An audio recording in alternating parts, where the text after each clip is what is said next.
অভিনন্দন এই কারণে আজিয়া এই অবিরাম বর্ষা যখন ঈদ উঠে তখন মেয়র মহোদয় আমরা সিও মহোদয় তারা ইয়ামুদি ভাই ড্রেন পরিষ্কার করুন জলবদ্ধতার কারণে আমরা 2-3 দিন ধরে ছিলাম জলবদ্ধতা অবস্থায় ছিল হোটেল গ্যাসটাও গ্যাসপুরা সব কিছু পানির তলে ছড়িয়েছিল।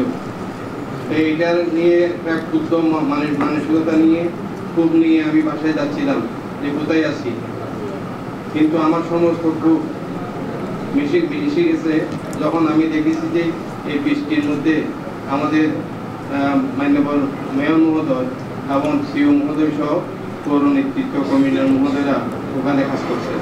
আমি তাদেরকে আমার বয়সের অবস্থান থেকে দোয়া করছি এবং ধন্যবাদ জানাচ্ছি। আজকে বাজেট দেখেছি, সুন্দর এক বাজেট উপস্থাপন হলো। এরকম একটা বাজেট সবাই উপস্থিত করে আমি নিজেকে ধন্য মনে করি। তবে আমার মনে হয় বাজেটে খাত আছে অথচ বরাদ্দ দ্বারা হয় নাই, জিনিসটা পর্যটনের জন্য গুরুত্ব বহন করে।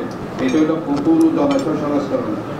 আমরা সবাই জানি যে পৌরসভার 3টা পুকুর আছে যেগুলি 53 কোটি থেকে 60 কোটি টাকা ব্যয়ে নির্মিত। এই পুকুরগুলি প্রায় প্রত্যক্ষ। এই পুকুরগুলি আমি যখন উন্নয়ন কর্তৃপক্ষের সাথে আলাপ করছি পৌরসভার হাতে স্থানান্তরিত হবে, কিন্তু সেই সময় সংস্কার করার জন্য এটাকে ব্যবস্থাপনায় নেওয়ার জন্য আপনারা এখনো বাজেট রাখেননি। সুতরাং এই জিনিসটার প্রতি আমি দৃষ্টি আকর্ষণ করছি।